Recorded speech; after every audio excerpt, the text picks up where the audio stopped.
Hey everyone, I'm back! Balik Pinas na naman tayo, so break time muna sa pagiging seaman at tuloy na naman ang sideline natin sa budget home makeover. And for today's video, meron tayong budget home makeover sa frame residences. So we decided na ready-made yung mga gagamitin naming furnitures kasi pag customized, medyo mataas ang budget nun. We made sure lang na yung mga gagamitin namin is sakto and bagay siya sa space niya. And we are glad kasi nag-agree si client doon. And also guys, para sa mga interested sa services namin, gumawa kami ng page namin sa Instagram na nasa link ng video na to para ma-check nyo po yung mga nagawa na namin. And also, please subscribe to my channel for more videos like this and please don't forget to like this video. So huwag na natin patagalin pa, check na natin ang gawa namin. Before I forget, by the way, my name is Francis, isang Siban Daragat, and welcome to my vlog.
So pagpasok natin guys, pinakauna na makikita natin is yung kitchen agad.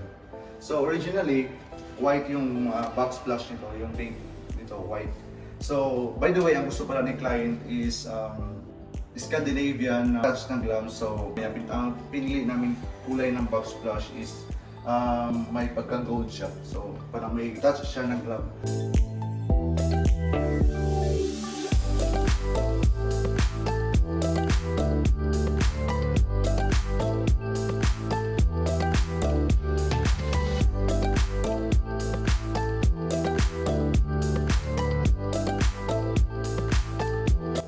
Nilagyan din namin siya ng sabitan ng mga susi or anything. On the left side is yung CR niya. So sa CR, nilagyan namin siya ng mirror. Mirror and may isang may coating storage na area ito at saka ito.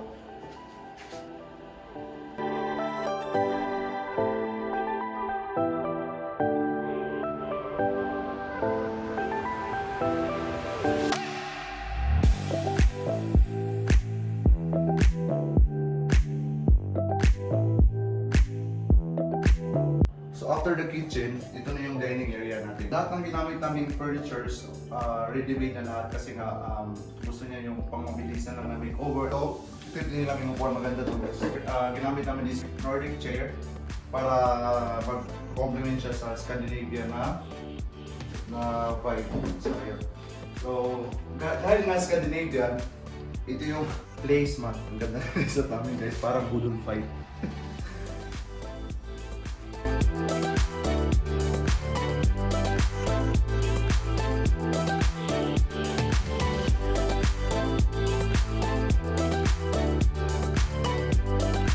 So on the left side guys, request ni client na magkaroon siya ng clock na malaki.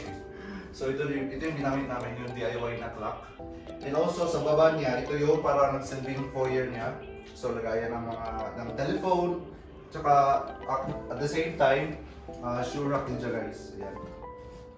Tsaka marami siyang mga pwedeng lagayan dito.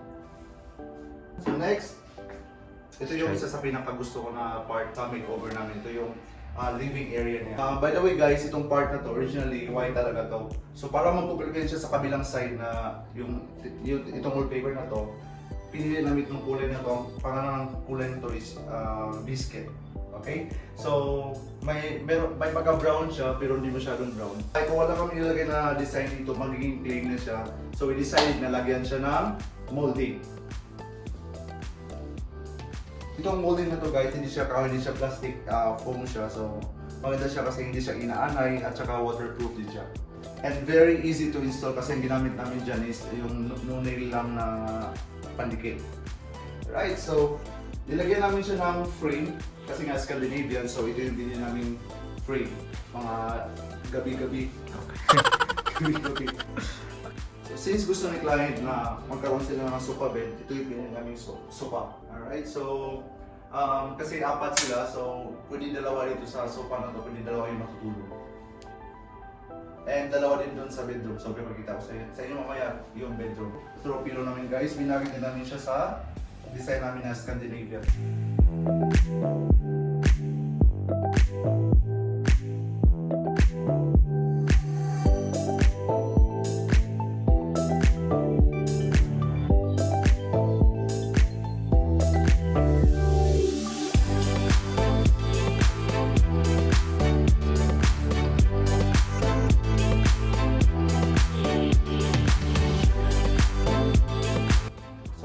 Dito sa harap ng living room niya. So guys, sa harap ng living room niya, to make her space wider, nilagyan namin ng salamin. And of course, mga artificial na bulaklak. Look at the carpet guys, mga down din siya kasi babagay siya sa theme natin. So as you can see guys, yung mga kulay na ginamit namin is we made sure na mag-complement sila sa isa't isa. Tignan nyo guys, yung kulay dito, tsaka yung kulay ng drop light, nagko-complement sila sa isa't isa. Dito namin nilagay yung TV. So kasi hindi pa na-deliver yung TV ni client, so dito namin siya ilalagay sa part na to. Very functional siya guys kasi while you are eating, pwede ka manood ng TV. Kung nasa sala ka, pwede ka rin manood ng TV. As you can also see guys, yung layout namin is straight lang kasi very narrow yung space niya. The setup ng furnitures namin is straight lang talaga lahat. Ito yung best na layout na mag-fit sa unit niya. So nilagyan din namin siya ng lagayan ng microwave kasi request ni client na magkaroon siya ng lagayan ng microwave niya. Alright.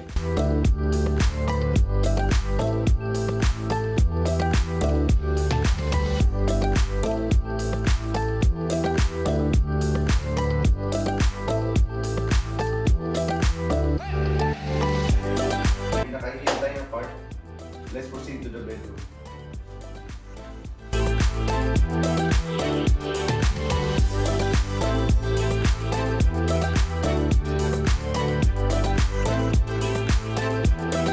Here's the bedroom, guys. So originally, white lahat tong part na to, white lahat ng wall dito. So para may connection pa rin siya dun sa labas, piniturahan namin itong part na to na same color, yung biscuit na color.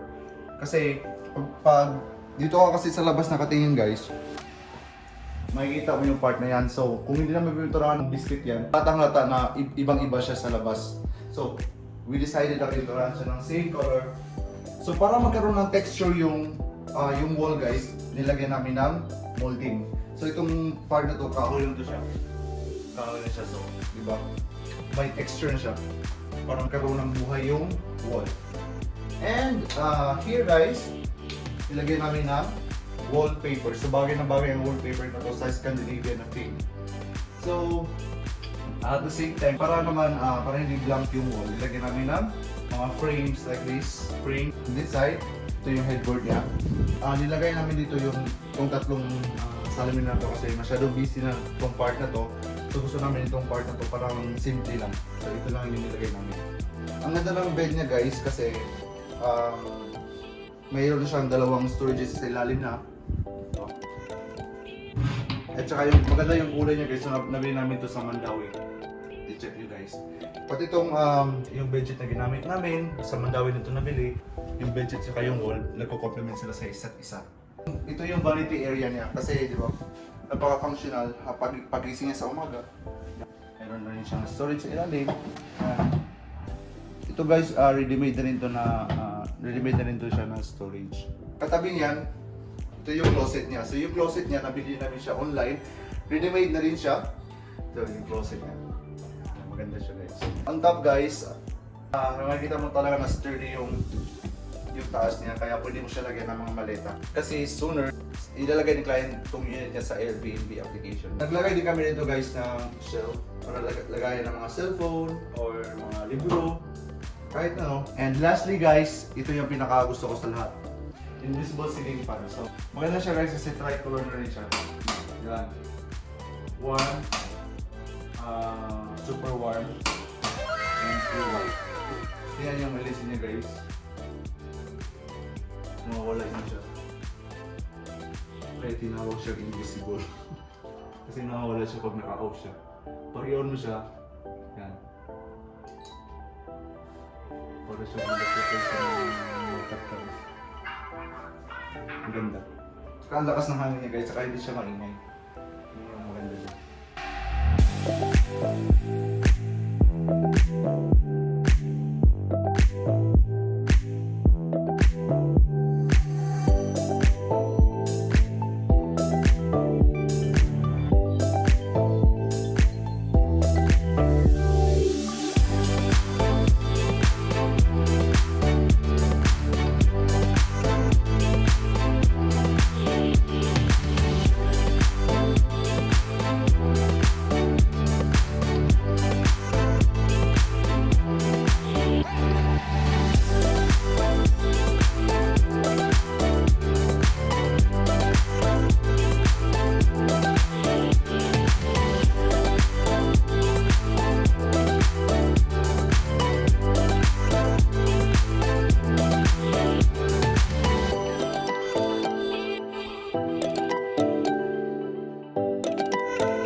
That's it for today's makeover, guys, and I hope na nagustuhan niyo yung makeover namin for today. Please don't forget to subscribe to my channel, and meron pala kaming bagong Instagram page, guys, Argyun Interior, so please i-check na rin yung mga gawa namin.